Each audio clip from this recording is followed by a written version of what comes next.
Hello. We're going to a Stormblood extreme fight. It's called... It starts with the Minstrel's Ballad, but Minstrel's Ballad is extreme. Shinryu's domain. This fight in particular, for some reason, was very difficult to prog. And I say that mainly just because, like, I think a lot of people who start raiding might be getting into, you know, these earlier, like, A Realm Reborn, Heaven's Ward, Stormblood stuff, but not in sequential order. And so, like, for example, the free trial right now ends at Stormblood, and so then as soon as people finish the free trial, then it's like, oh, I want to do harder stuff. And so they might opt for the Stormblood harder content, such as, you know, this extreme kind of thing. This Minstrel's Ballad. And there's nothing wrong with that. It's more just that means you're going to have to be more patient with the parties that you pair up with. And depending on where everyone's level is will depend on how your prog goes, essentially. Like, some people learn faster than others. Some people have never done difficult fights before. Some people, because some people learn faster or slower or differently, you're gonna get all sorts of different combinations of teams. And so if the entire team doesn't work well together, then it's gonna take a lot longer to, like, clear the fight. And some people don't do well just reading what the mechanics do. They need to actually see it and die to it. Some people don't do well watching guides and stuff. So there's all sorts of things. And I'm saying all this now because I'm remembering how much it took to, like, get the footage for this. I think I went into this like 4 times, and with, like, almost an entire instance of it with, so for 4 different groups. Okay, so I think this is the 4th one. The 4th time I went in to try to get a clear here.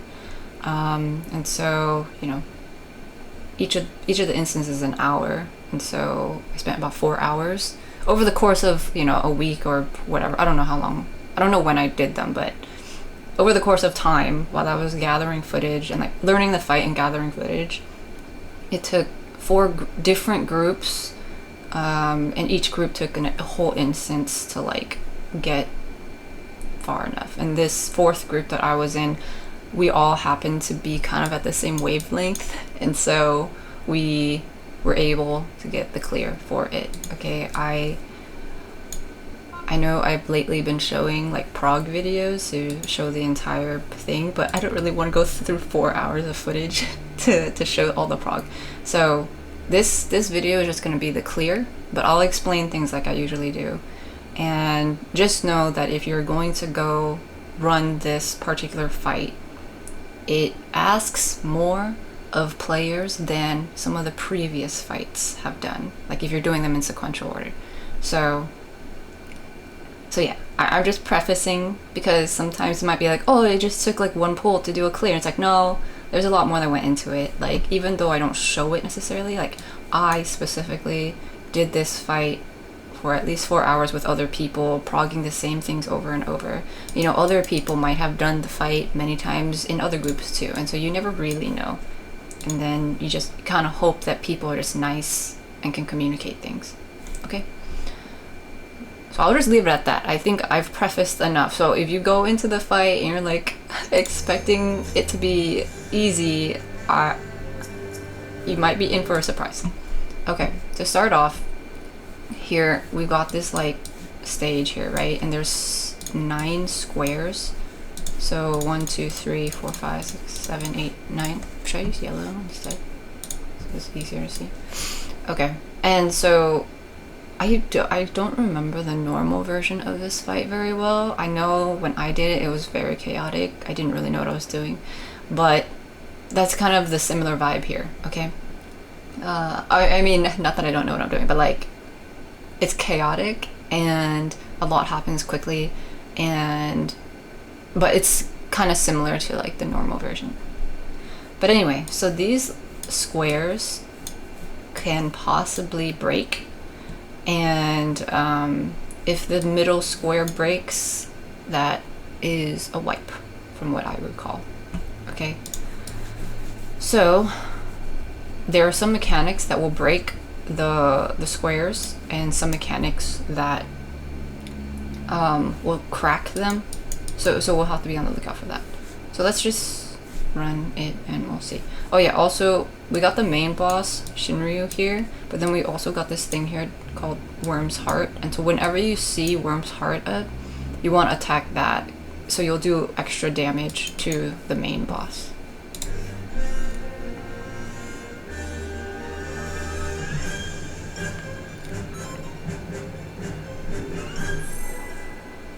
Oh, my muscle is twitching again. I've been drinking stuff for electrolytes. What is this? Okay, so to start off, we're attacking the Worm's Heart because we'll get a bunch of extra damage to the main boss from that. Okay, see, so we did that. Also, Shinryu's Aether is approaching critical mass. There's gonna be a bunch of like little words here, and then we have this corrupted Aether thingy. Okay, so the Worm's Heart shattered. I think in a moment it will show like how much damage we did. See, so by damaging the heart, we did this much of damage, and then so we were able to do a big chunk of damage through just attacking specifically the heart. Okay, we also here on the enemy list we have the left wing and the right wing. These, and they do specific attacks that you can look out for. All right. Here, main boss is doing Earthen Fury, and then so you can kind of see on the side here these squares, the east and west square, they're glowing right now. They're usually purple. I'm sorry, blue. But right now there's glowing orange on top, and so it looks purple. And so with Earthen Fury, Shinryu is attempting to release Earth Aspected Aether. Okay, so we get a huge raid wide, and then now the side squares break off, and so be careful not to fall off the stage. And then you can also see here the ground here is cracked. Okay. Right now they're not cracked, but afterwards they are. So this one is fine, this is not cracked, but notice these lines, they're cracked.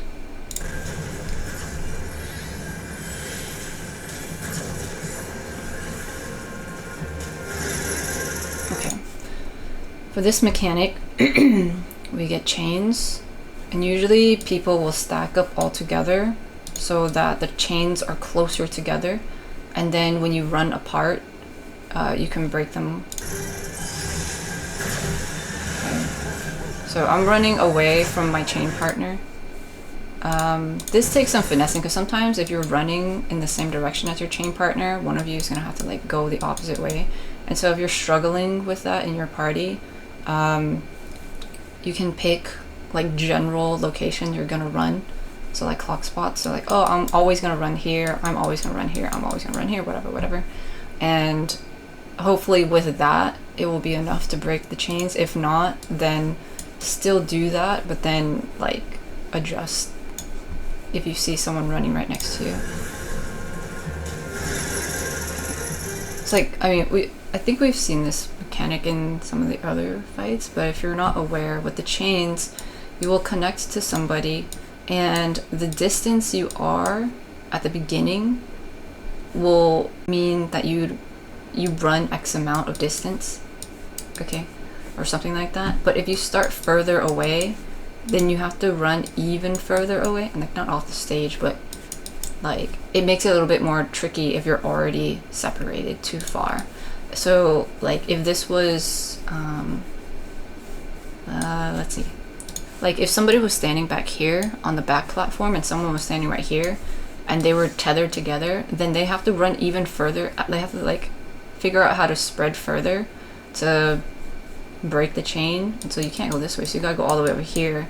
But then if this person also is running alongside them, then they're never going to break their chain. And so that means you have to coordinate. One person stands still, and then the chain extends like this. You know, it's a lot. And so the best way that people generally handle this is everyone piles up here to kind of bait the chains and then spread out in whatever direction. Okay, while this is happening though, we've got this tidal wave here. Tidal wave. That is going to do a knockback. Okay, also, you know what? Should I just show the prog? Because we just do too well here. If you get hit with the chain thing, you get a debuff.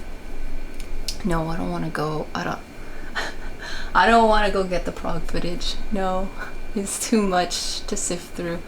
Sorry. No. But if you don't successfully break your chain, you will end up getting a debuff. And with that debuff, you'll likely die to this tidal wave from the damage.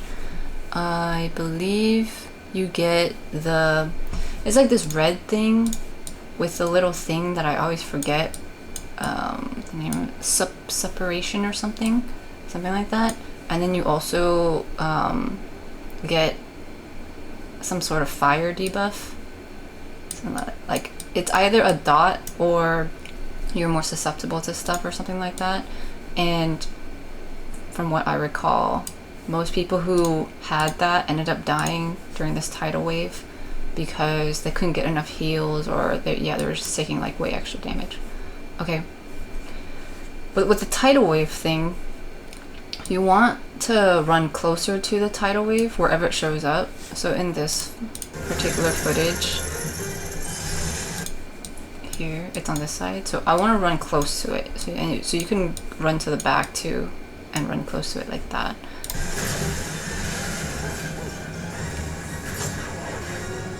And you can use your knockback prevention so you don't slide across the stage if you want. Okay, see, so you go like this.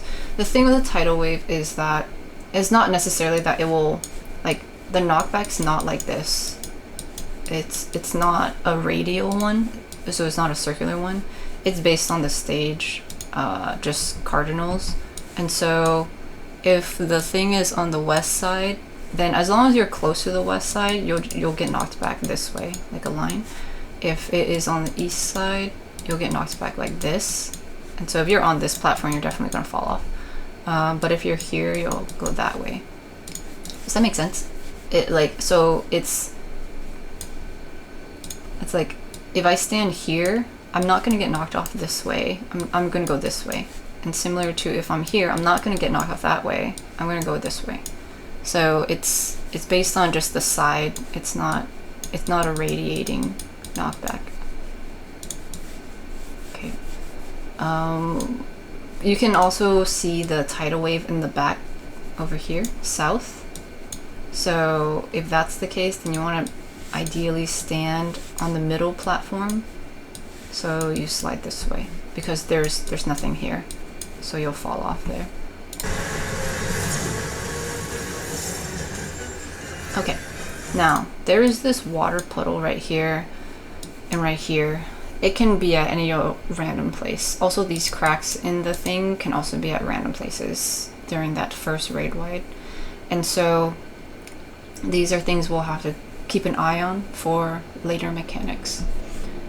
Here, this one person, a healer, is going to get this green marker above their head. One of the healers. It doesn't matter, or it doesn't matter which one because it's random, but one of the healers will get this mechanic first. With the green thing, you want to bait it somewhere, and the tail is going to drop down there. So see, this person with the green thing ran all the way to the back. See how they're running to the back? Generally, the strategy is to have the healer, the first healer with the green thing, run to the back of the platform. And you can see here though that this platform has some cracks on it, and these two do not have cracks on it. Okay, so let's see what happens. So the healer runs and throws the green thing back there. You, not necessarily throw, you just stand over there. You don't do anything. You stand and wait until the green thing disappears. Immediately after that happens, we see that there's a tail on our enemy list now, so the tail is going to show up soon. However, these ice things just dropped, and that is from Shinryu's wing doing a thing. If you're looking at the wing itself, it will have some sort of like animation on there, but if you're turned away like I am, you can just read the enemy list. Summon icicle. Okay. Also here it says left wing begun emitting an ominous glow. For this fight you're gonna have to turn your camera a lot, which is something I know that a lot of sprouts are not as familiar with. And so this is a good place to practice turning your camera. Because in the south side of the stage, we are going to get these icicles, okay? And they are gonna do line AoEs across the stage. And so you don't wanna get hit with those. So you have to turn your camera to figure out where they go. So there, see, they've turned themselves, so they're pointing towards us now, and they're gonna rush across. And also we have the tail over here. So let's watch the icicles. Okay, see, the icicles went across. This person got hit with it, so they were getting a knockback, and so they got a slow from that. Okay, so additionally, they happen to stand in the water too, which right now doesn't matter as much, but if you stand in the water, you get this lightning resistance down and fire resistance up. We'll take a look at that in like once we get to the mechanic that requires that information, but it's it is similar to the normal version of the fight if you paid attention to the mechanics that use that. But anyway, so the icicles rush across, okay, and then if you get hit with it you take damage, and then you also will get slowed. So CL, as you can see, is full health right now, and when they got hit, their health jumped down a significant amount. This is minimum eye level with no echo, by the way. So this is can almost kill you. Okay, and the healer also got hit with that.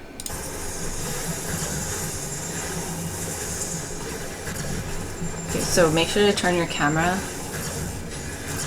to know where the icicles are shooting. Okay, now right after that, the tail slaps down. Remember the healer with the little green thing? They bait the thing here, and so the tail will get baited over there, and it slaps down on these two things. And now, because this platform already had cracks in it, as soon as the tail slaps down, it will crush the platform. Okay, see, so now the platform disappears. So that means we're one less of a platform. It's still doable, you know, it's fine, we just can't run in that space. But if you want to make things a little bit safer, and you have like, if you can keep all this information in your mind when you're running the content like in real time, it would be better to put the green marker on this platform or this platform, so then the tail can slap down over here, and then it will leave cracks, but the stage will still be intact, so that we have the stage to like spread out or run around for other mechanics. Okay, so that's that. We're avoiding the icicles. You have to turn to look where the icicles are, and then similar to how we attack the heart at the beginning, you want to attack the tail, so then you can do extra damage to the boss. While that is happening, Shinryu's right wing is emitting an ominous glow. Okay, so here the right wing. Again, if you're looking at the wing, it'll have like animation, like circular animation with the glowy whatever stuff, but because we're facing away, I think that's why like it's important to kind of take a look at the little messages that pop up, so you know to look at what's happening here. 11 bolt. So okay, oh, this one we because we attacked the tail, we did a lot of extra damage to the main boss because of that. Okay, so 11 Bolt is going to be this. Everybody's going to get hit with an electricity thingy, and so you want to spread out with this so you don't get multiple hits.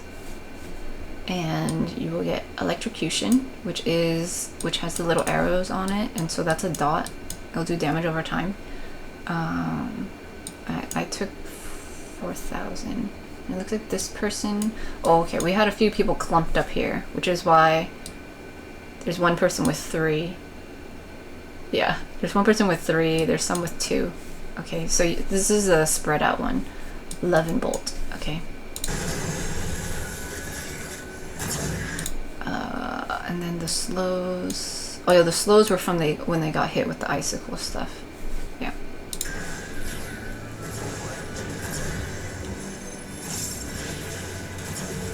Oh, and the worm's heart is back up. Oh, I saw that message. Right here. Ah, it crashed. This fight is so...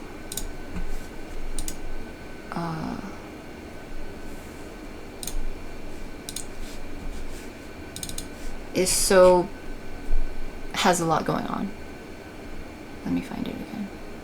This is why I didn't want to sift through the other 4 videos I have of it, you know what I'm saying? Because it would probably crash my computer. if I have to do all this. Hang on, I'll get it back. I'm gonna do the least amount of editing as possible. Bro. Open.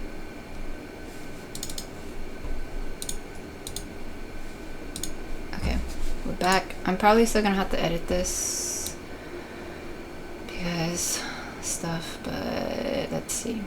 Where were we? This. Oh. Like, this is already gonna be a long video because there's so many mechanics here. Okay, so that's why I didn't really want to show all the things. I know it's useful to see people get hit and die to things, but I have ADHD, and if I don't manage myself and I try to be a perfectionist, I'm not gonna actually finish the video. So what's more important, you know what I'm saying? I'm just arguing with myself now. Let's keep going. So here we attack the tail. Okay. And then the right wing 11 Bolt is going off. So we just spread for this. I mitigate and just to help out.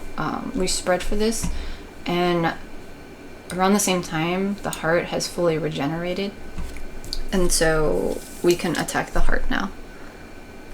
23. I'm writing down where I need to edit. That if you ever hear this is my pen, and I'm writing things down so that I can remember later. It's so hard to sift through because all my videos are so long. And I have ADHD. Have I already said that? I'm having ADHD moments right now. Okay, it's also I have this thing where when my memory is triggered by I don't know, just like things I see or things I read or hear or anything, just if my memory is triggered at all by something and I remember my past experience, it's so vivid that I remember all the feelings, and then I start feeling the feelings that I felt when I did the thing, and so I'm remembering all the feelings I felt when I was progging this fight, and so I have a bit more just like restless energy for it. So I'm like, this is the 3rd time, this is the 4th time I've been, and so I'm trying to stay chill, but clearly it's like my not chill parts are seeping out. And then when the program crashes, it just adds to it. You know what I'm saying? Okay, let's go back to this. Are we good now? No, I don't want to do this anymore. Like, you don't want to make guides anymore, or you just don't want to like do this fight? I don't want to see this fight. Okay, we don't want to see this fight anymore. Let's just finish the fight. It's fine. Thank you for being patient with me, everybody. Okay, the heart. We want to attack the heart.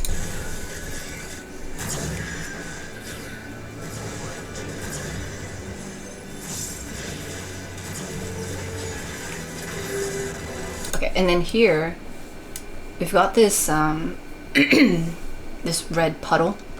So, well, one, you don't want to stand in the red puddle. At the same time, though, we now have this. This is what happens when you're actually looking at the thing, when like one of the wings is emitting a glow. Okay, so we got this glowy thingy here, and so it's gonna do an ice storm. So with this, we want to make sure to not stand in the red thing, and because here, like, the boss slams down. At the same time, we were attacking the heart, okay? And now Ice Storm is about to go off, and that is a big raid wipe. So you're running away from the red thingy, and then prepare for a raid wipe here.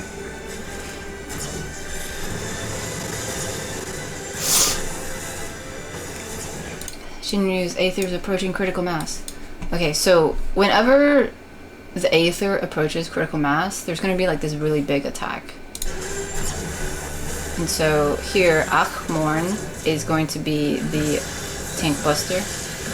But then also, we have Akrai, and that's going to pick any random DPS and do like a blast at them. You can run out of this though, this one. The tank buster though, the Akmorn, which we've seen in other fights, you can't run out of that. But if you have the DPS one, the Akrai, see it hits multiple times, you can run out of that. Okay. The left wing is emitting an ominous glow. And then we heard a little ping, which is the corrupted Aether is at 100%. And so we got a few things. The wing itself is summoning icicles, which we've seen from the beginning. This is where you have to turn your camera to figure out where the icicle is pointing from the south. And then Shinryu's like big corrupted Aether move right now is Judgment Bolt. The first time we saw the corrupted Aether thingy was here. See, approaching critical mass, and then corrupted Aether thingy. The powers of the gods are mine to command. Okay, so Shinryu did the earth, the really big earth thingy, okay. And then here, this time, it's gonna be the really big lightning thunder one from Ramu, okay. Whereas the other, the earthen fury is from the naval titan. So with Judgment Bolt, well, okay, wait. One, we gotta turn around, look at the icicles, okay? And you don't want to stand where the icicles are, so you don't get hit, and so you don't get a slow also. But more importantly, you don't get hit, or else you can fall off the stage. And then Judgment Bolt goes off, and it's a huge raid wipe. Okay, so make sure you're turning around so you don't get hit with this icicle, and then prepare yourself with shields, mitigate, whatever, for this Judgment Bolt. With this one, you do not want to stand in the water, okay? Because what we saw before when somebody stood in the water is that you get a lightning resistance down, and also a fire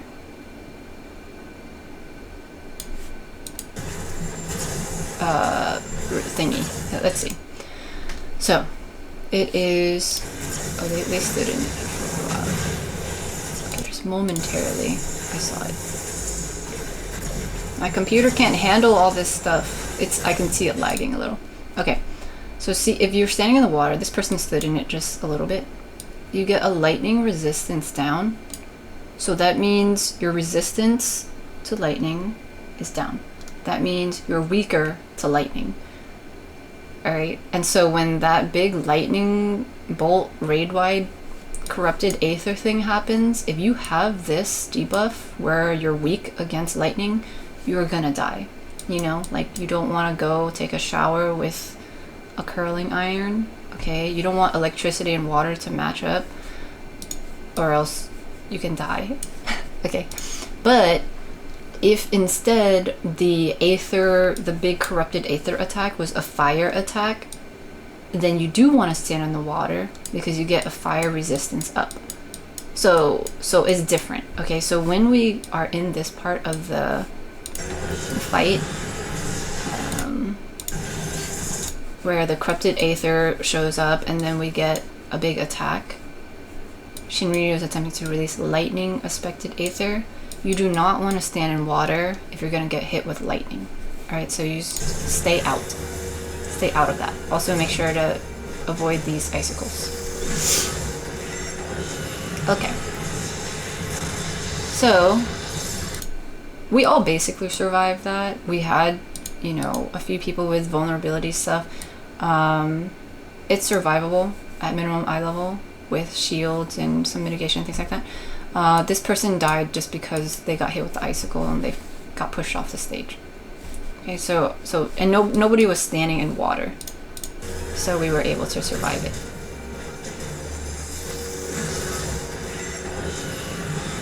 All right, so that's that one, and then the corrupted Aether goes back down to 0, and then also the water stuff, water puddles go away.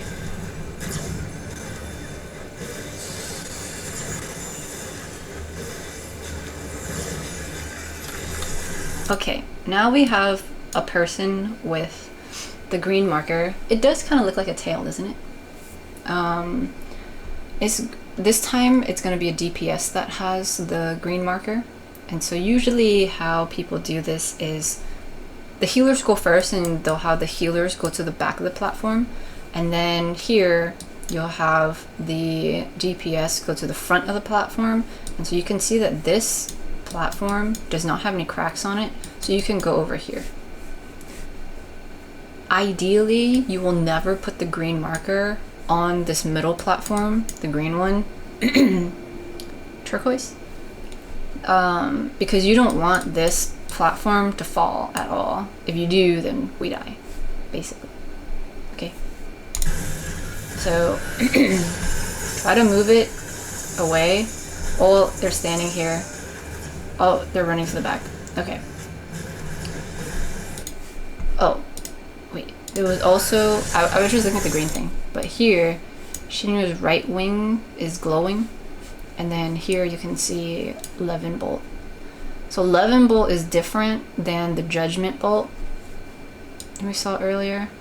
Here.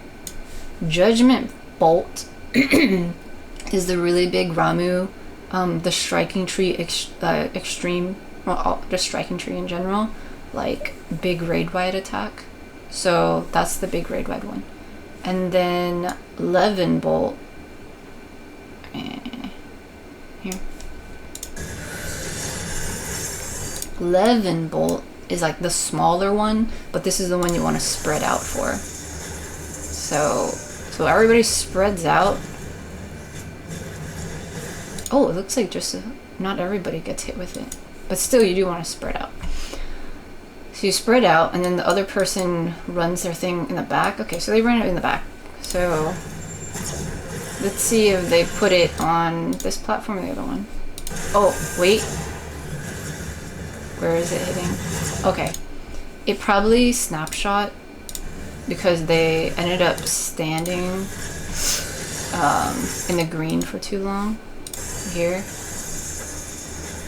So wherever you're standing, by the time the green thingy disappears is where it gets clipped. It's out of my camera view, but they might have just been standing on the middle platform too long. And then that electricity thingy, yeah, was just them getting hit with 11 bolt just like everyone else. Okay, so that means when this person was like hanging out here with the green thing, it probably clipped right here, like it went away right here, even though they ran back here later, because the tail ends up hitting the middle platform. And as you can see, there's no cracks here yet, but once this thing hits, then there will be a crack. Okay, so there are cracks now, and so that means we definitely have to be careful to not hit hit this platform one more time, or else we're gonna wipe. Because destroying this platform will destroy the structural integrity of the entire stage. Left wing is emitting an ominous glow, so we got Ice Storm, so that's a raid wide, but with the tail down, we want to attack the tail to do some extra damage to the boss. Okay. And then the heart has fully regenerated, so attack the heart. And then healers heal up for the red white. Okay, chains. So we want to stay closer together. And then spread those out. Okay, and then we also got earth shakers. While during that, we're attacking this, okay? Shinryu's doing Earth Breath, so that's the Earth Shakers thing. If you have those, you want to point them away, ideally off to the sides where people aren't standing. And if you see them running across and you're in line with that, you kind of want to find a better, like, in between. So, like, I started running this way, so I wouldn't get hit with this one. Okay. Just to be sure, you can do that. So, yeah. The Earth Shaker thingies, the icons. If you've done other fights, all look like this.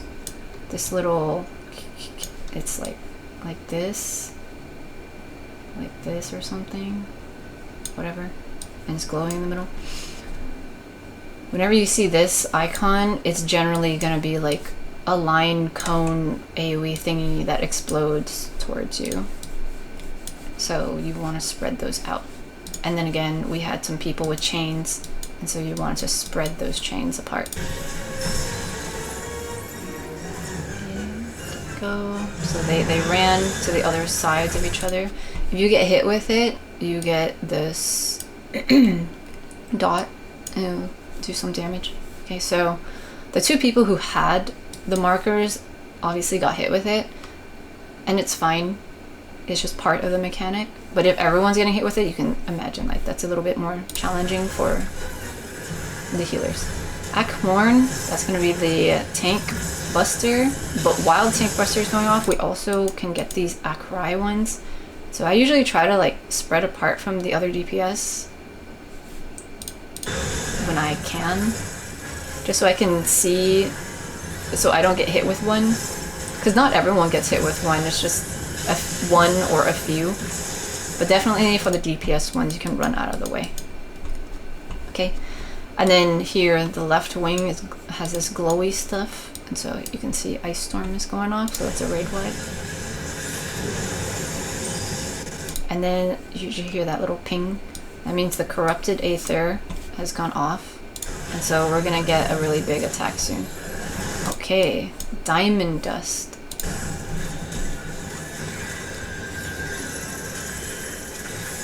Oh, we have chains. Okay, for this part of the phase, if you get chains here, it's just the healers that get chained up. If everyone's alive, if the healers are alive, then only the healers get chained up. And so what you can do is assign which healer is going to spread apart, and the other one just stays still. Because when Diamond Dust goes off, the stage is going to become icy. Thin ice, okay, and we all get hit with damage, but then more specifically, the stage will get icy, and then you need to break the chain. And so we had this healer be the one to slide away to break the chain. Tricky thing, oh, okay, so this person actually slid that way too, but fortunately, one person reacted faster, and so they were able to break the chains. If they did that exactly at the same time and both went that way, then the chain could have stayed with them while they're both sliding, and then they'll get hit with that one debuff, the separation thing, and then they'll take more damage and all this stuff. Okay, so this can require some coordination if you're struggling with it. But also remember, you're sliding everywhere, so you gotta make sure to be careful not to slide off the stage. That's why a lot of us were piling into the center and then not moving, So only move if you have to, which is the people with the chains need to move to break the chain. But ideally just one person is moving. Okay? Now, moving on. We have these puddles up now, and so that means whatever other mechanic that comes up will either use them or not use them. And you have to be careful about whether you're standing in it when you need to or not. These little like green things, by the way, is just the auto attacks on the tanks. Okay, this phase we got little dragons, and this is a healer check. See how it's green here? And so that means you need to heal these up. So the healers gotta heal them up. If you are a magic user in any way that has healing in any way, like we got 2 summoners here, or even I think red mages can hear. I meant to say heal, but I also said cure. Can use cure on these. If you can help the healers in any way, then that's great. But yeah, you gotta heal up these dragon heads, or else it'll be a wipe. So while everyone else is attacking the main boss, the healers are using their thing here. Now, at this point, we have a green marker, and this one's going to be on a random tank. This 3rd time we see this marker, it's going on a tank. And so the tank needs to move the marker somewhere else. It looks like they chose to go to the back. Okay, we happen to have a back platform that is clear and good to go, and so that works out. You can go back there. So, and healers are healing up these dragon heads. They're tethered to us, and let's see. Am I losing health? Yeah, I'm losing a little bit of health as time goes on because of this, because the dragon's probably, you know, taking health from me.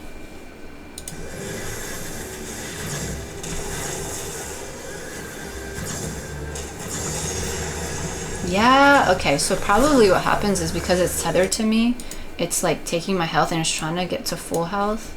And if the healers just give them the health, then it's like healing me, basically, by not letting this take health from me.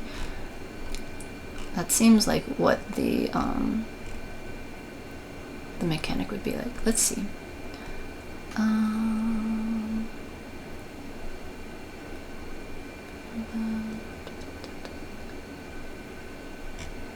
What face is this?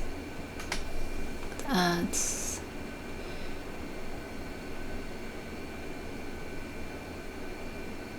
okay. The wiki thingy doesn't necessarily say it, but I think that's what's happening with the tethers. It's tethered to us, and we are taking damage from it ever so slightly. And so by the time the healers, yeah, I'm watching as our health goes down and the health of them goes up.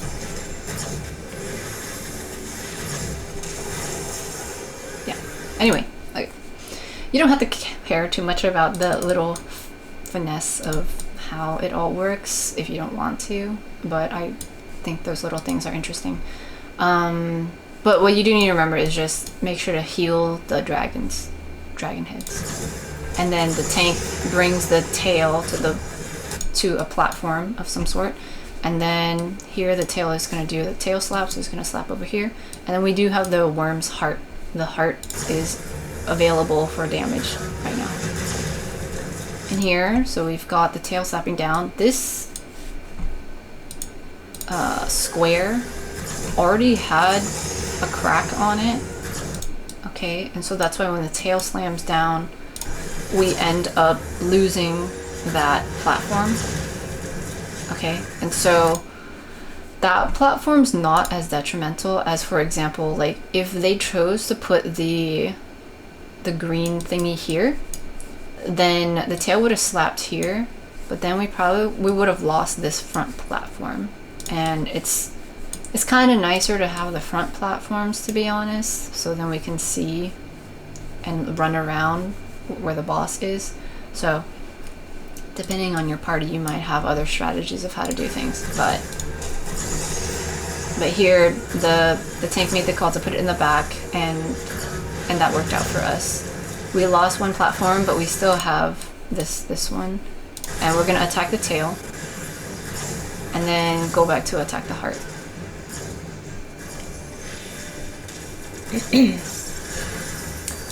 Ominous glowy thingy, okay. Summon icicle. So see how it's like kind of blue? The other times it was like more like a white glowy thing. The blue one is the icicle one. The white one is the ice storm thing. So you gotta turn your camera to go figure out where the ice thing is. Okay, so you don't get hit with that. And then while that was happening, we had the Acorn thing. And so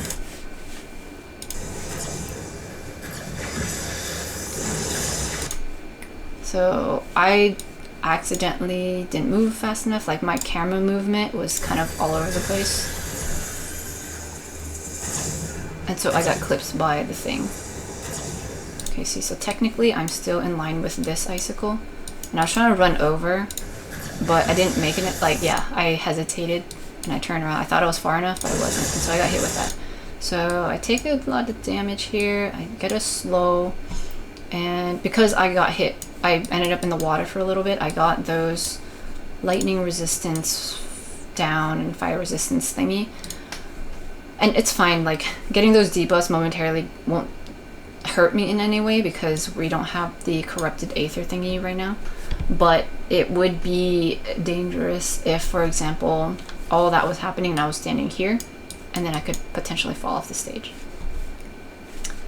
And then this one, the purple pink blast thing is the Acorn, and then this more colorful blue blast thing is the Akrai, the DPS one. So make sure you're running out of the DPS one.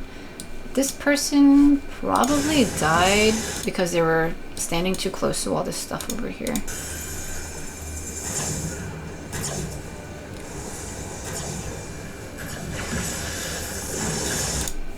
Oh, okay.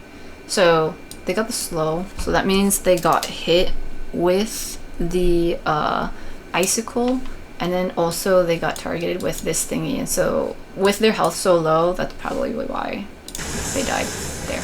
Okay, so there's a lot happening here. Okay, corrupted aether. So this is gonna be one of the big moves. Shinryu is attempting to release wind-aspected aether. Aerial blast. So with this one, there's going to be this big wind thing in the middle here. Super cyclone. And this is going to knock you backwards. Okay, so what you want to do is keep running towards it. Yeah, we have chains here, but I'll talk about that afterwards. You want to keep running towards it because it's going to do a bigger knockback. So see these like tiny little pushes it does? It does tiny little pushes, but you need to keep going closer because after a few tiny pushes, it'll do the entire big push.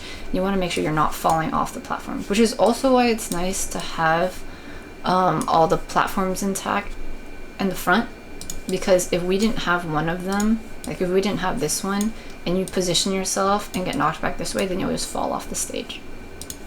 Okay. I got a lot of stuff here. This is a healing thingy. I lost that. Okay, the fire resistance thingy, and that's because I went through the water a little bit. There's a water puddle here. And then I left the water puddle. Okay. And then I got a heal thing. So, while that's all happening, afterwards, you gotta make sure to separate the chains, or else this is what happens. You get hit with that damage, okay? And then you get separation. And that will make it difficult to keep you healed up. Granted, I got a big shield, but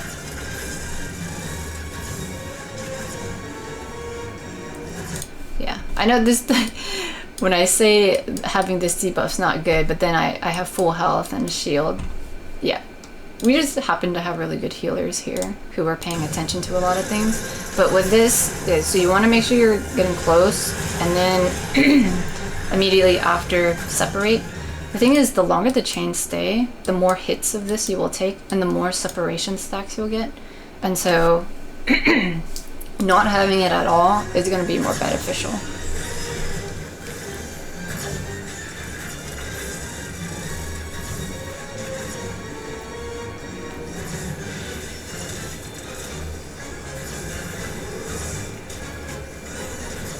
Okay, Earth Breath. This is the Earth Shaker thingy. So we want to spread those apart away from everybody.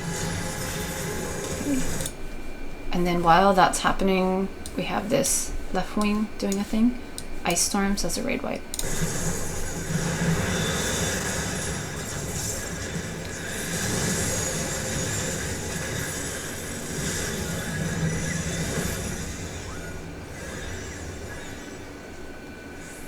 Oh, okay, we're all running to the side because Shinryu's on this side. So during this phase change, you want to go to the corner because you have to turn your camera. So Shinryu will show up on one side of the stage and do an entire cleave on that side of the stage, like this, okay? So you guys stand in one of the corners here. I did not see that, and so I got hit, and well, I took a vulnerability and got hit, but then got pushed off the stage.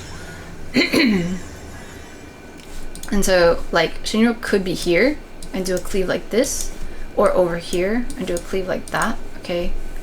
And I saw everyone running and I was like, oh, she was probably like, oh, there we go, there's the wing, and I wasn't fast enough. So you gotta turn your camera for that.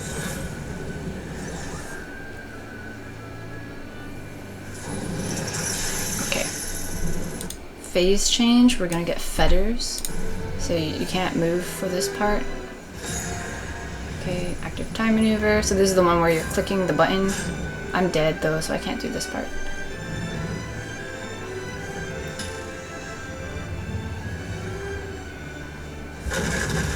Okay. At this part, if you're alive, it will show like an animation of you like falling off to the other stage.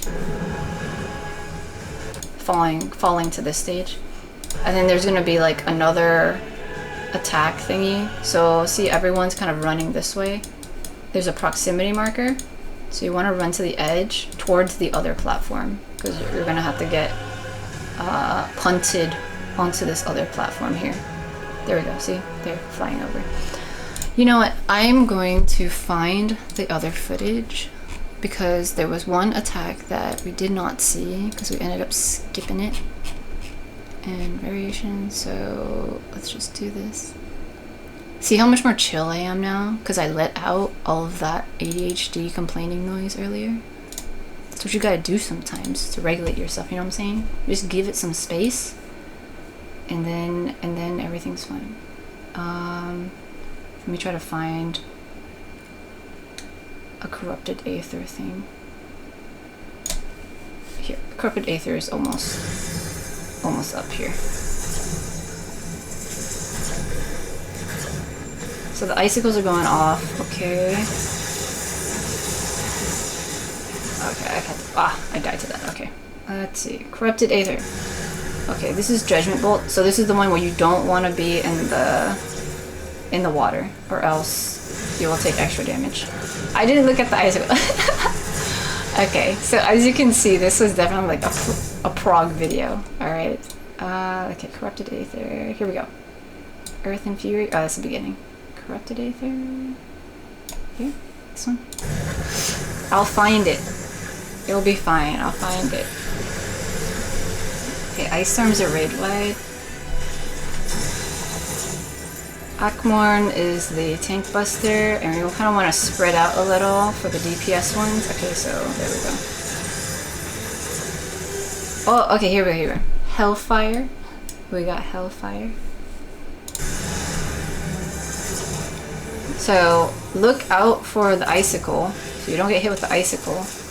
And with Hellfire, you want to go stand in the water puddle. So that you can get the fire resistance up. Because I did not make it in time. I took a lot more damage, as you can see, than other people. I got a vulnerability up. Everybody got a Did everybody get a burn? Let's see. Okay, see, also, remember, like, you don't always get water puddles where you think you might have them. It's random. So, the water puddle we had was over in the corner up there. And I was trying to avoid the icicles, so I tried to be safe there. But looks like... yeah. Most of the people here have the little fire resistance up. It's this one. This buff. Okay, because it's in the water. And let's see. EE is not in the water. I'm not in the water. RR is also not in the water yet. Oh, okay, never mind. They ended up in the water. Okay. Oh, never mind. I died to that. What was my health like? I had full health. Okay, I had full health and shield. This was also minimum eye level. And yeah, I got hit with that. So it was 14,334. 14,334. Okay, so I had enough health for the actual attack. Imagine if I got hit with the icicle, I definitely would have died like one shot from that. But I got hit with it, okay, and it took my health down, but because I also had the burn ticked and then I died. See, so I had enough health here, but when the thing ticks down, then I die. Okay, and then this person died because they were standing in it too. And let's see, other people. AD.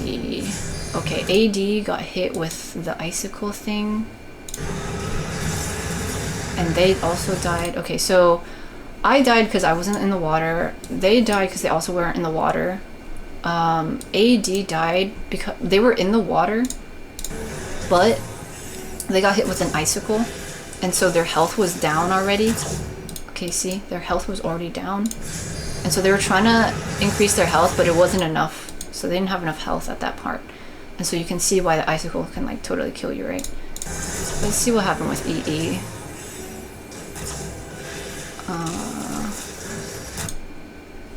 Okay, they're over there. It was probably also a health situation. They didn't have enough health going into this big fire raid wide.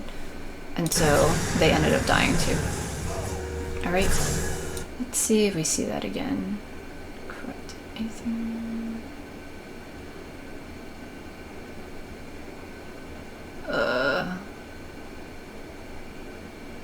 Let's see. Judgment Bolt. Judgment Bolt is the one where you don't want to stand in the water. And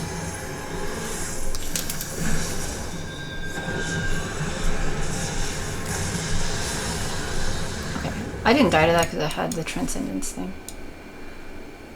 Let's see the Hellfire thing one more time if I can find it. This is Diamond Dust. Oh, maybe we can see. Let's see how we handle Diamond Dust here. I'm sliding it. Okay, never mind. We're all like basically dead.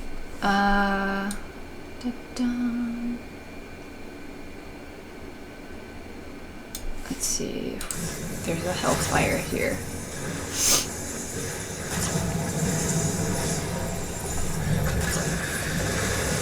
This is the one where there was the red thing that got stabbed, so you don't want to stand in that. Okay, Critical Mass. The Ackmorn is a tank buster. Okay, get out of the DPS tank buster. For sure. Okay, yeah, Hellfire. Here we go. One more time. Let's see it. So I'm turning around. I'm definitely turning around. Like, I'm not going to stand in the icicle. So the thing is, you can stand in the water, but you don't want to stand on this side of the water or else you'll get hit with the icicle and it'll knock you back and you might not have enough time to run back into the water. And so you definitely got to turn your camera. And I was like, I'm going to stand more on the side of the water. See, we're bunched on the sides of it. And so we have the fire resistance up. And so that means we have some protection against the fire. We're not as weak against the fire. Icicle goes off and then we get hit with the Hellfire. And see, I took significantly less damage than the other time where it was 14,000 something. Now here I just have like 4,000 something. I still get a burn, but I also didn't get a vulnerability up because I was in the water.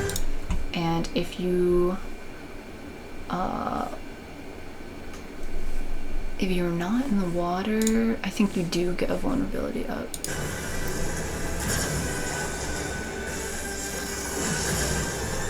Yeah. Okay, we already had some people with vulnerability ups. Yeah, RR, where are you? RR.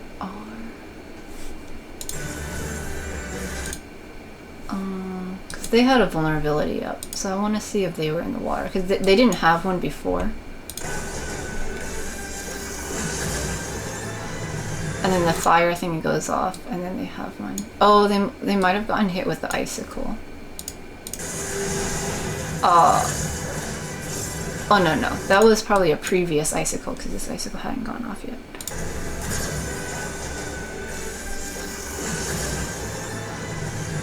Okay, but in any case, that makes sense, right? With the fire one, the hellfire thingy, we want to stand here and in the water. There's also another one. It's like hypernova. Yeah, that I do want to show. Look at me say I didn't even want to show the prog videos because it was going to be too much and now we're searching for it. So you just gotta do everything on your own time, you know what I'm saying? This is why my videos are so long. Okay. What I'm talking about is sometimes we get the Levin bolt where you have to spread for it. But then sometimes we get hypernova where you have to stack for it. So let's see if I can find it. You know what, we'll just watch this part. Let's see what happens here.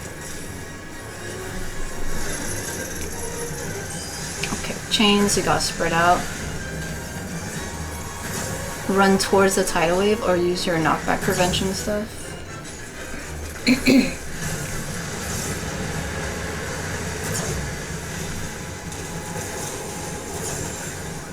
The green tail thing needs to be moved. The struggle. Okay, and then we got the icicles. So you gotta dodge the icicles. The tail drops down, so attack the tail. With it being in the middle, that means you can't get the tail in the middle again or else we'll all die. Ooh! Perfect timing. Hypernova. Here, the right wing is doing a glow, so we get hypernova. So instead of Levin bolt where we spread apart for the drops of lightning, we have hypernova. And so with this one, you want to stand in the water and stack up. Because hypernova is a fire attack, and so you want fire resistance. It's a big attack. So you stack up, and as you can see, a lot of people took a lot of damage. Okay, and some people died because they were technically in the stack, but they weren't in the water. Okay, like everyone basically has full health. The main tank is off to the side doing their own thing, but see how much damage everybody took.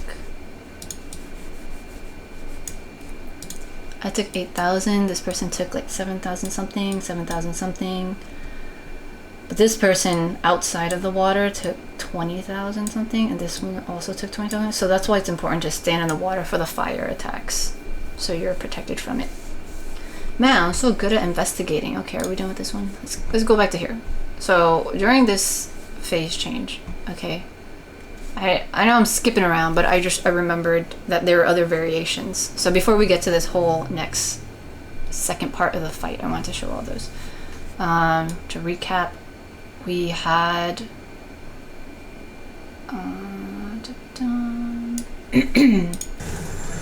the knockback thingy, and then you spread out the chains.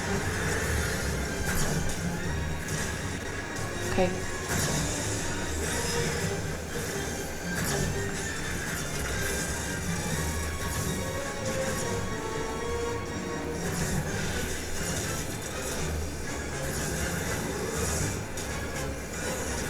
Okay, earth breath thingies to spread those markers away.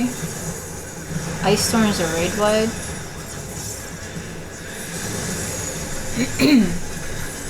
And then Shinryu is gonna fly off, and you gotta turn your camera to figure out which corner he ends up in and go to a safe corner. So he rushes across the stage. Now I get hit with that. But if you're still alive, you end up getting fettered. You have the clicky mechanic. And then you'll get tossed into the air or something and then dropped into like another platform. The reason I'm not showing the other videos as much either is because in all those other runs I did with other people, we didn't even make it this far. And so I was almost blind going into this phase. I was just basing it off of what I vaguely remembered from the normal fight that I did like a year ago, 2 years ago, I don't know, for a while ago. Or whenever it was I made the other, whenever it was that I made the other video, like the normal guide, was like the last time I saw this fight. I'm just gonna edit this right now to cover the name because I'm getting raised right now. Yeah, like the other fights, dude, honestly, it was so much. And I'm not saying that it's like anyone's fault. I am a particularly patient person, but running it and like not being able to pass like the second phase, as in like the second set of the corrupted aether thing for like a whole hour, it's taxing, you know? Just running the first 3 minutes of the fight for a whole hour is very taxing. And so you have to like really pay attention to like your stress levels, honestly. It was hard for me. So that's why I was kind of I wouldn't go so far as to say I was having PTSD from it, but like I didn't want to go back to look at that footage because I didn't want to like feel those feelings because I'm a sensitive person. Anyway, so this part of the fight, we have a bunch of ads that we have to deal with, and then we also have a bunch of AoE proximity markers that we're dealing with. Okay, so once you deal with the ads, like tanks just group up the ads and we all attack them. Once you... Oh, we got line AoEs too. Once you deal with the ads, you have to figure out where the proximity markers are. Oh, okay, and then here we're spreading out all these circle AoEs. It can be tricky business because we got one here. It's not always going to be perfect, okay? But, oh, wait. The first set of proximity markers are just where the ads will show up. Okay, so you can pick, this spot is going to be safe, like in between some of them, but you don't want to stand in the middle. And then later, when we have people with the circle AoEs, the people with the circle AoEs, oops, did I skip it? The people with the circle AoEs are going to be the ones that are dropping the proximity markers. And so ideally you want to drop them in the corners like these people have. And then we can all run to the middle to be safe. But if you have some sort of thing like this, then, you know, probably standing more like over here is better. Or here. Or you can just make sure to pile up near the healer. These people died because we had one here, and one right here. Okay, so they probably got hit with 3 of the proximity markers. Also, go back to yellow.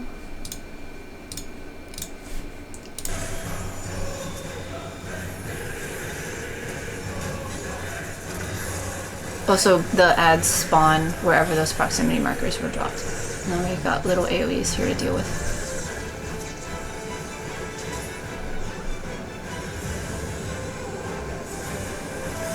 Yay, 3 seconds to protostar realization. Alright. So Shinryu's been back here the whole time, like gearing up to attack us for this big raid wipe. Okay. Ooh, okay. Whenever you see this blue thingy with the shimmery stuff inside, that means something is going to punch down or drop down or something, and that's going to be a knockback. So you want to stand at the edge of the blue thing so you don't get punted off the stage. So if I was standing here, I probably would have fallen off the stage, but because I was standing pretty close, I was able to still stay lined up here. So we take a bit of a raid wide, and then we will run up the tail. Yeah, at this point I was like, I don't know what else I'm doing here. Okay, also we have line AoEs to deal with, okay? So pop your sprint. If you get hit, you get you get some damage, and you also get stunned momentarily. And so gotta be quick about running and dodging some stuff. I got hit again. Yeah, I was like, dang, I was not expecting this. I was expecting a long prog again, but then we were just blazing through everything. So that means this particular group, majority of people just knew what to do. So I was like, okay, I gotta keep up. So, here, Shinryu is on the stage. We're just like, you know, we can barely see the entire body because he's not off the stage. This thingy, you don't want to stand in that. You could possibly die. Okay, so the hitbox is huge. There are some positionals you can hit here in terms of like for mechanics I mean, but if you are trying to hit your actual positionals for if you're like melee, I don't know exactly how you would do that unless you are just gonna run around all over the place, but I think it doesn't matter as much. But you do you, okay? If you're gonna actually hit positionals on this hitbox, it's huge. We've got some stuff here. Oh wait, one person has separation. How did they get that? Oh, they've had that for a while. Oh, okay, so they probably got it from one of these ads. Okay. They might have been, there was an AoE here, so they might have stood in that AoE. Who was it? AE?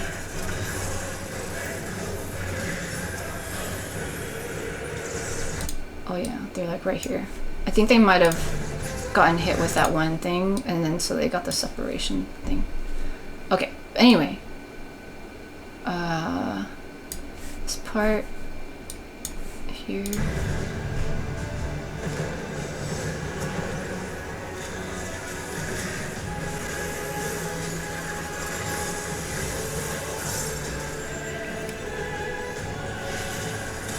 Yeah, I'm remembering now. The feelings of, like, thrill. Okay, Terra Slash. That looks like it's a tank buster, and then you get physical vulnerability up, so you probably want to do a tank swap here. Okay, and then we have chains. So we want to run close together, and then we spread apart to break the chains. But then we have 4 people with... I think it's just 4 people. 1, 2, 3, 4. Yeah, so we have 4 people. Okay, AF. There's 2 people with AF here. Okay, so in this instance, all the DPS had a stack marker. And so ideally, you know, if you're coordinating this with other people, you will have DPS and paired up with supports. So either paired up with a tank or a healer. And then you would share those stacks together with them, but you don't want to share a stack with another person, okay? Because that's just more damage. And so we piled up so that we could more easily break the chains, and then we ideally will stack together with somebody to help take damage. I saw that one of the tanks were running over here, so I just stayed closer to them and considered them my partner. Looks like AF and RC was a pair here, and then we had a healer back here. And I saw some other DPS run over there, and so it looks like people were coordinating enough. I ended up dying. I think I might have... Let's see.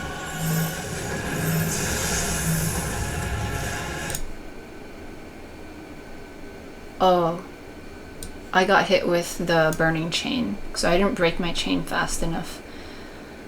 And then I also got separation. And then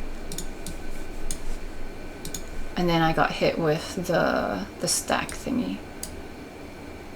They got hit with a little bit of the stack thingy, but I think I got hit with most of it.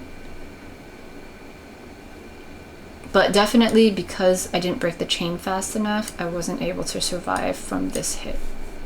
Okay. Like, it seems like it hits hard.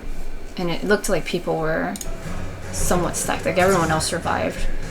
But, yeah. So that's a bit tricky there. Okay, now we have this ominous glow here. The red one.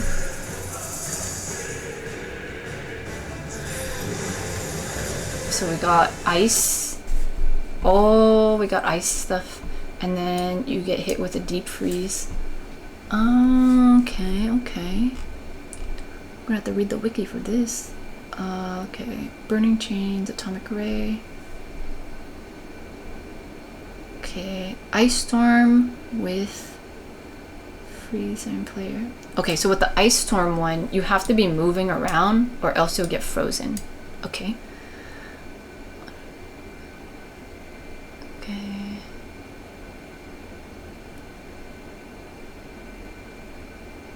Oh, this shares with Levenbolt? Ah, okay.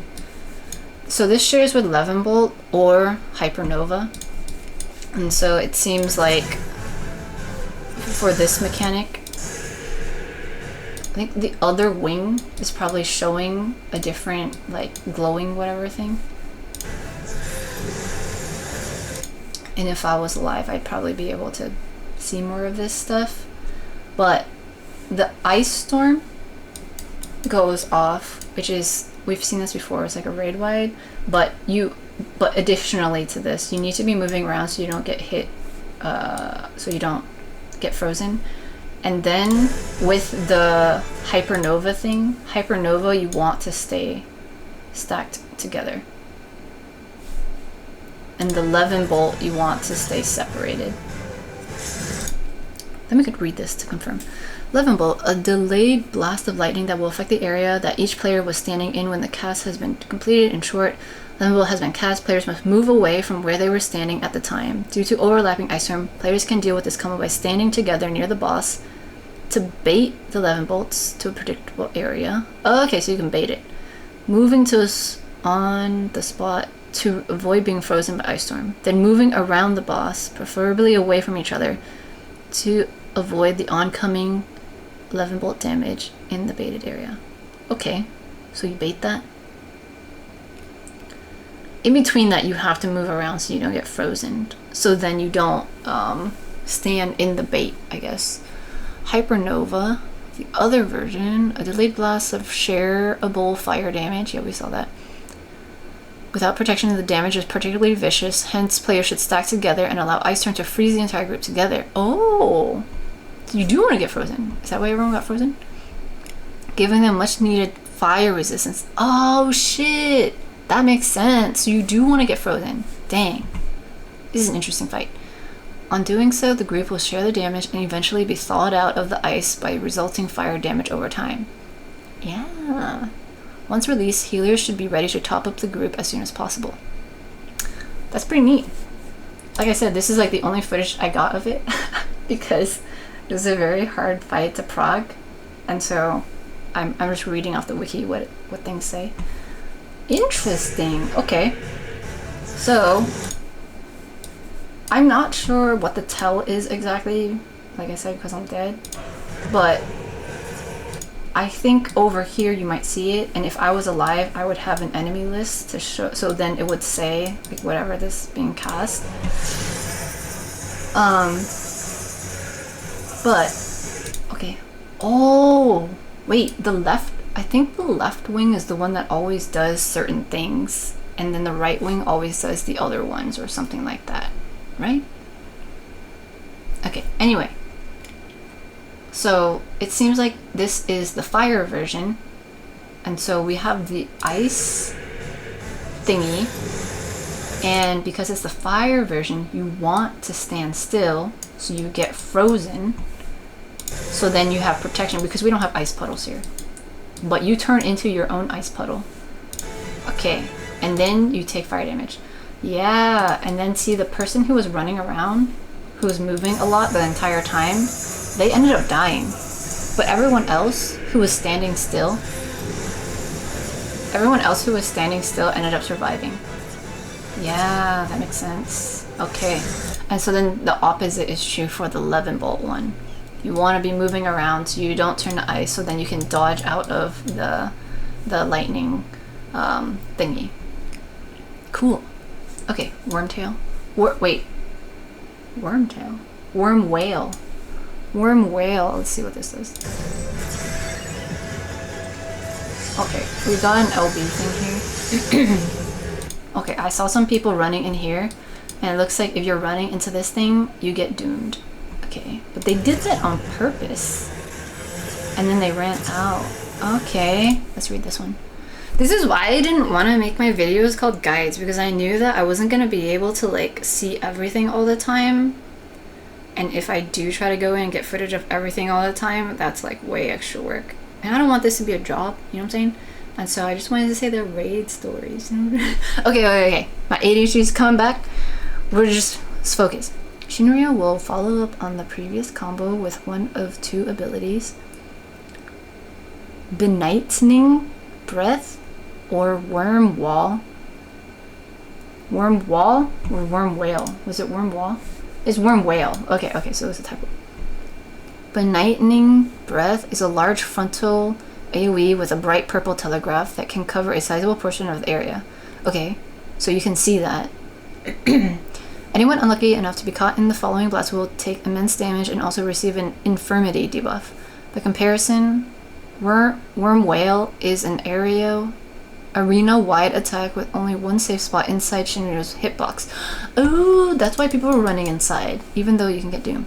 Due to this area being covered by the Doom Puddle, players who linger too long within the safe spot, 10 seconds, will undoubtedly be slain outright by Doom. Okay, so Worm Whale, I think this was because the healer was doing the LB to revive people. It's kind of hard to see, but it looks like there is a donut AoE here with this more like spiky stuff. The healer's LB is this line stuff, like a barcode, okay? But this lightning-y, spiky stuff seems to be what the Worm Whale thingy is. And so our safe spot donut thing is inside this Doom puddle. And so you want to stand in there for a little bit, and then you wait until the Worm Whale goes off, and then you can run out. Let me delete this, and then we can see it again. Okay, so we had a bunch of people running into it, and they stood in here waiting for the thing to go off, okay, and then immediately they run back out. Does anybody... It's hard to see if anybody dies to it necessarily. But wait. Okay, if you... some people got hit with the infirmity thing. The debuff.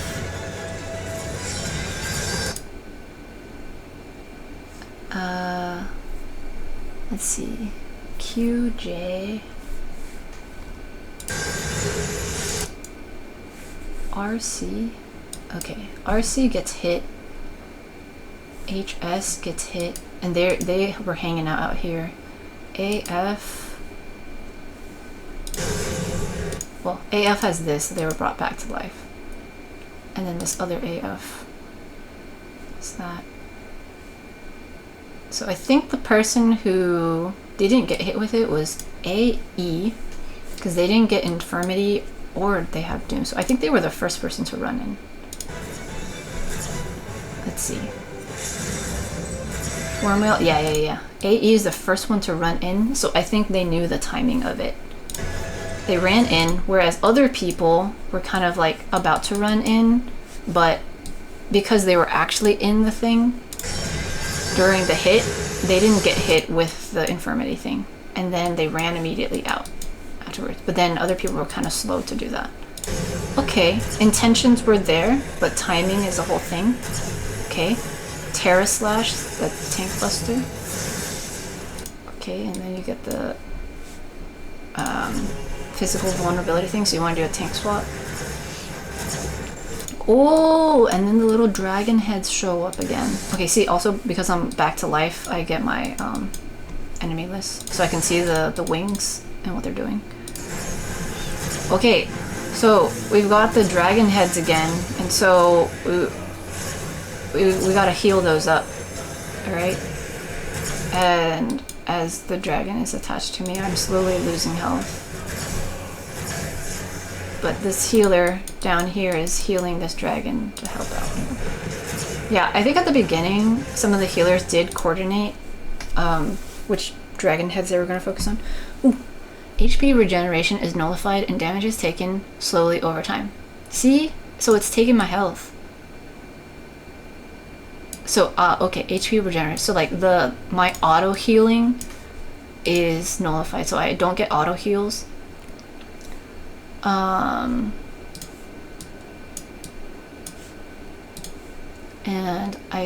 it's a dot, so it's taking damage from me over time, and it's taking here. Attacking, however, will periodically restore HP. So if I attack Shinryu, I get more health. Is that what's going on? Maybe. Oh yeah, I have a little bit of green stuff here. And I'm not getting healed by anybody. I don't have any like regen on me, so it looks like by just attacking regular I take extra stuff. Okay. Okay. See? Every time I well, get hit with this dot, I still take a little bit of damage because I'm still attacking the boss. While the healers are doing their mechanic, which is to heal the dragons. Okay. Oh, looks like one of the dragon heads didn't get healed fully. This one back here. And it did this big attack. It killed this person that it was tethered to. And then the dragon head like flew away. And then it like blasts back down. And then we all get this damage down. Yeah. So because we had one dragon head that didn't get healed up, well, because one person died, dragon spirit killed this person. Well, no, they died before. But dragon spirit hits everybody, and then we get a damage down from that. That's usually what happens when you're during like DPS checks. In this case, it's a healer check. If you don't fulfill the entire thing, then you take damage, and then you get a damage down. Dude, this video is already an hour and a half long. That's what I was saying. You didn't want to show the progs. Why is this fight so long? Terra Slash is the raid white. I should have brought a cookie. I need some sugar. It sounds like I don't need sugar, but actually sugar would calm me down. Okay, chains. Okay, so we want to stay kind of close together, but then the atomic ray thingy is the stack thingy, and so we got individual stacks, pairs. So stay close and then rip the chains apart, and then make sure you have a partner. Okay, so I tried to stack up with, I had 2 people in my stack actually, and so I definitely survived that, but then this person didn't have a partner, and I think this person didn't have a partner. So yeah, ideally, again, we would coordinate all of this, but this was literally the first pool for this group, and we were just going for it, okay? And then our healers were like so quick with the raises that we just managed to do stuff. So it's the whole thing. What's this? What's that buff? Is it slowly increasing? I think that's a 5. I'm not sure. But here, okay. Oh yeah, see?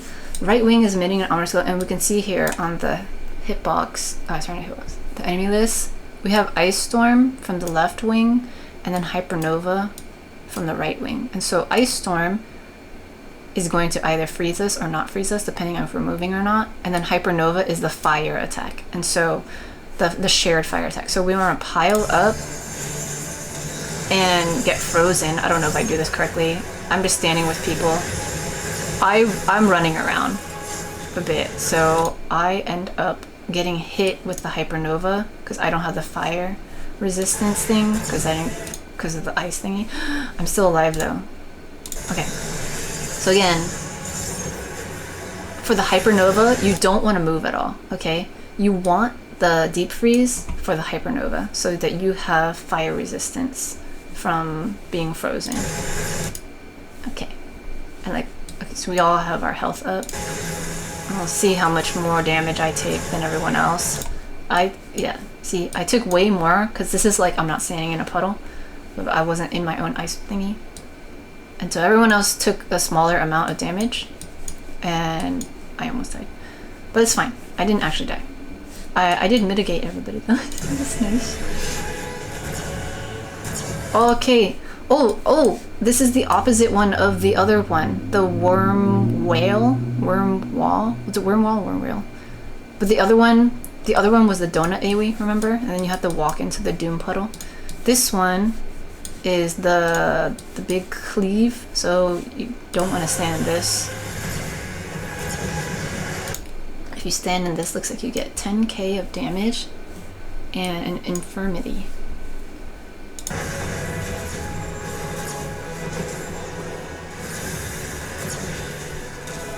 Terra Slash is the raid wide. Oh, sorry, not raid wide. Tank Buster. Okay, and it gives a physical vulnerability thingy, so you gotta do a tank swap. Oh, we got the dragon heads again. We got another dragon head.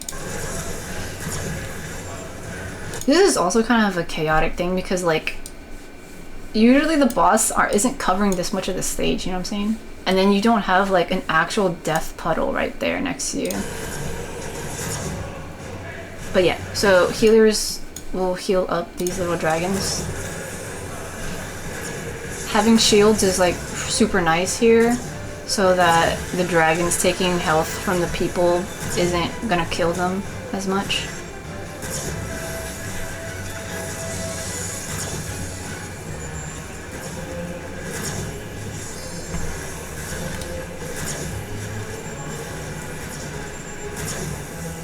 Oh, nice. I did have a legendary resolve. Convince of your metal. Shinryu has unleashed its true power. Okay, so this buff is just kind of telling us it's in this form.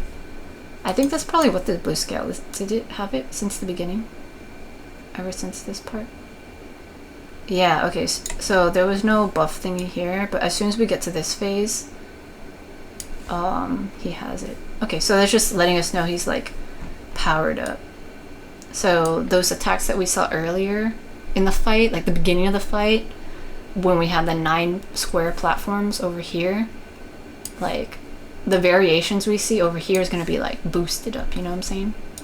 Just because, like, for example, the Hypernova stuff and all the things, and the ice storm freezing us and things like that. So that's probably what this little thingy is indicating. Anyway, okay, let's continue. Where were we? The dragon things? Okay.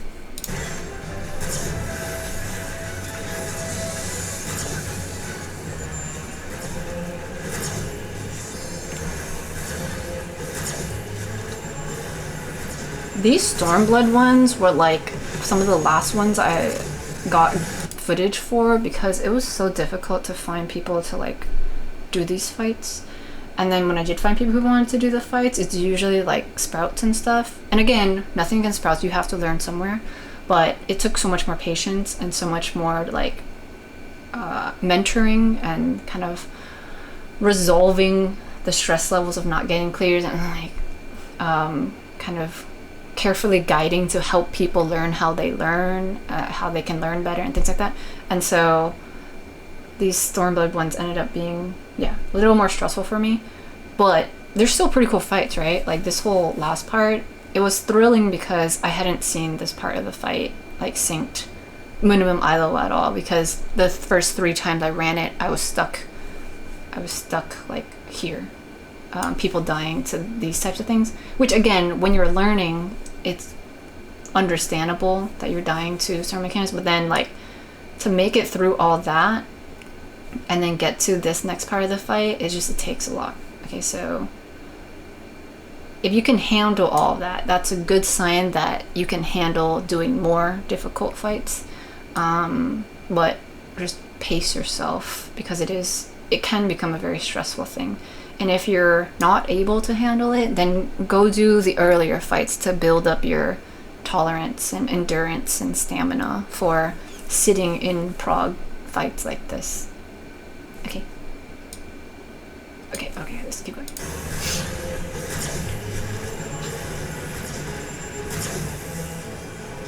Yeah, I was literally like, I don't know what we're doing. Oh, okay, this thingy showed up. Oh, okay, people are like running over here. Okay, there's a tidal wave. So normally I'd be like moving my camera around to look for the tidal wave thing. But it looks like everyone was jumping on this thing, so I was like, I guess I'll jump on this thing too. So now we're on the back. Now we're on his back, okay? And then I noticed, oh, everyone's attacking the left wing. I will attack the left wing also, because I could see them all facing this way. So here, we got Tidal Wave and Judgment Bolt. And from the earlier part of the fight, Tidal Wave will do a knockback, depending on wherever the thingy is. And then Judgment Bolt will do lightning damage, and you can't be in the water puddle. So let's take a look at what happens here. Oh! Shinryu's attempting to release fire. Oh, now we have Hellfire. Wow, so we got a lot going on. So we're attacking the wing. Oh, okay. So we are attacking the left wing because this attack is coming from the left wing. So if we destroy the left wing, it won't do that attack. Dang. Yeah, and you can see over here, you can see it slowly like casting. And so this is probably another DPS check where you gotta attack the wing, so then there, it disappears. It's shattered, incapacitated, and then we don't get hit with the thing. Okay, and then we turn and we take care of the right wing. Wow. So if we destroy the right wing, okay, and then, wow. This is fascinating. My reactions to like blind runs, because I didn't study up on this at all. I was just following what other people were doing, and it's a little more saying. This is why people like doing blind runs, because it's like thrilling to experience new things and like amazement and all this stuff, and so it's cool. Okay, wait, hang on. Let me just read this.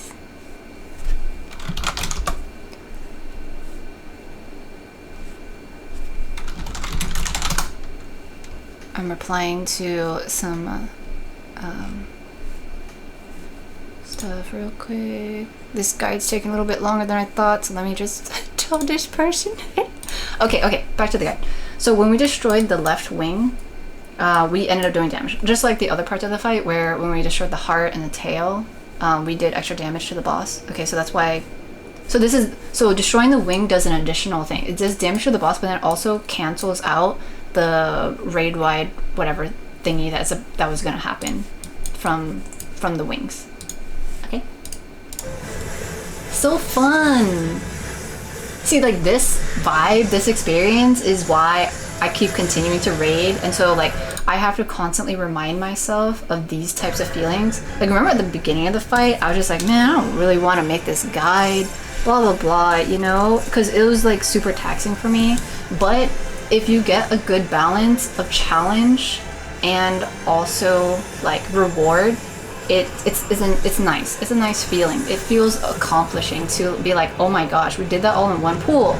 Wow, like that's amazing, because I've done this fight like with other groups where we were stuck here and there, but then wow, it's this group was able to just get it done, and we barely communicated through like the chat. We all just like understood how each other played and adjusted, and like, so yeah, there was a lot of more like subconscious, like behind the scenes, like if you have the experience, you just know kind of stuff. It's hard to explain that until you've actually gone through it.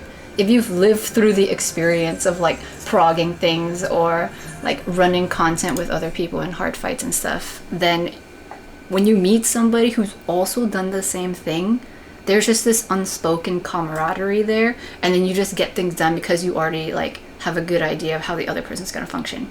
And that kind of synergy, I think, is a very rewarding thing to experience. And I think that's why a lot of people like getting into raiding, for that teamwork, for the synergy, for just like accomplishing things with other people. But it takes a lot of upfront work. It requires understanding either how the fights work, so you have a better like foothold in the fights itself. It requires enough social like patience, social awareness, social skills, emotional intelligence to like not flip out on other people, to be understanding of other people. And like all of that combined can create a good experience. And with this particular fight, it was a bit draining for me, the first part, because I was like, I don't know how we're gonna do. But then as the fight progressed, I was like, wait a minute, we're still alive. Wait a minute, we're still going. Wait a minute, we're still here. Wait a minute, I have not seen this part. Wait a minute, I don't know what's happening. But everyone else seems so competent that I'm gonna try my best to keep up with everyone. And even though I still died to various things because I didn't know what I was doing, I was like, I'm not gonna let me get this down. We've gone so far. I feel like we might even get the clear in this run because everyone is so like present, on the same page, participating, trying their best. Even though some of us were dying a lot constantly, we admitted that, you know, some of us were fresh to certain things. Nobody made anyone feel bad. We just got back up and continued, you know. And like that type of environment is so great for learning and persevering through difficulties. And so I think this is the second longest video on my channel thus far. I think the first one was the longest one is the rating foundations, which took me forever to record, and I had to actually take breaks because I was like, oh my god, this is so long. But this one, it was like an emotional roller coaster to prog through and finally get the clear. And even making the guide now, I call it a guide, right? Okay, the whole thing about the guide thing is I'm just rigid. I'm so rigid. And like at the beginning, I didn't want to make the video. It's not that I didn't want to make it. It's more like I was dragging my feet and I was sulking a bit because I didn't want to go through all the experiences I went through before. Because most of it was not good. I just remembered feeling like things were taking too long and I had to like constantly regulate myself and extend, like, I think I'm a generally nice person, you know what I'm saying? But over time, like when I'm losing my patience, I have to try even harder to be patient. And with that, it's kind of like, well, how much am I getting out of this versus how much am I stressing myself out because I'm forcing myself to stay in a situation that's stressing me out and I'm trying to be nice and helpful when I just don't really want to do this anymore. So I didn't want to remember those emotions going into making this video, right? Which is why at a certain part I was like, I don't want to do this. But you see, like, persevering through all that and just making this video, we got to a part that was exciting for me, and then my mood totally changed and I was like, wait, this is cool, what's this, what's that? And like, that is the experience of raiding too. Like, you get to certain parts, take a break if you need to take a break, and then you get back into it, and then it's just like, this is why I like doing this. And that's cool. It's exciting. It makes you feel alive, right? And I think it's a worthwhile cause if you can find something that can make you feel a realm, a spectrum of emotion and stuff. I'm not saying go do things that like stress you out and make you feel bad. Like, if it only stresses you out and makes you feel bad, then that's not great. But if it also gives you like good vibes and the sense of accomplishment and like helps your self-esteem and confidence, all this stuff, because you finished this difficult thing, then I think that balance can be good. If you can find something that gives you good balance, that's good. But it's like if something is always just positive, eventually that's going to become a negative thing. Like if you enjoy chocolate and you just eat chocolate like for every meal, like every day, every week, all the time, eventually that's going to do bad for you, you know? And so you got to balance it out. You can't just have all the good things, because eventually you're going to get used to it and it's not going to be good anymore. And so I think in life, this is turning into a philosophical video now. In life, you have to have balance, the good and bad, but they can't be too different from each other. The discrepancy can't be too different, or else it's either going to feel really bad in one way or another. Either you're hanging out with just toxic people and a toxic fight and then it's just a bad time, or you're hanging out with only good people and eventually like all the goodness can turn sour as soon as one little thing like becomes an issue. That might not make sense, but it's like if everyone's just pretending to be nice and whatever, and then eventually there's a small problem and then people don't know how to handle the small problem together and they keep pretending to be nice and cool about everything, eventually that's going to blow up, you know? What is preferred is if you can manage having good times and bad times together in a flux where you all kind of grow together. And so similar to stress in raiding, it's like, wow, this mechanic's difficult and stressful, but then, oh, okay, after a while, we're getting it. Yeah, that was rewarding. Okay, now we move on to the next one. And then you slowly build up like that. Like the prog is fun in itself because you can slowly build up. But then if you run into content where everything's just too easy and you're just blasting through stuff, then you get bored, right? And so you have to figure out what you like to do. If this particular fight is way too difficult and it's not rewarding because you're just constantly running the same beginning phase left and right like for hours on end, then that might not be worth it for you. Go do other fights that are more on par with your skill level so that you can get some enjoyment out of it. For me, like I said, because I had run this, like my intentions of running the content is a little different. Like I want to get the footage so I can make these videos because that's what I like to do.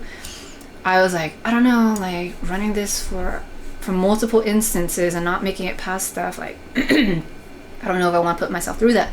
But then I kept trying over time and eventually I got through that, and then I was it seems too spiritual to say I was gifted with this great experience, but like eventually I stumbled upon this thing that I enjoy, which is blind progging, and slowly figuring it out, and everyone else just like being present. Like I like that. I like it when people show up and do what they say they're gonna do and have humility to realize, oops, I messed up, okay, I'm gonna keep going, like, and not make it such a big deal, like, oh, I'm so bad at this, sorry, I'm dragging it. Like by saying things like that, it just ends up requiring other people to like take care of that person's emotions and all that stuff. But everyone was just like, we're getting back up, we're gonna get, like, it's very proactive and people are taking initiative and people are being independent but also like extending a hand to others. And so it was just a really nice vibe, a very nice place to be in. So this video was a whole whirlwind of emotions, but yeah, I hope that all of that information, even my philosophical talk life chat at the end, was useful or at least entertaining. And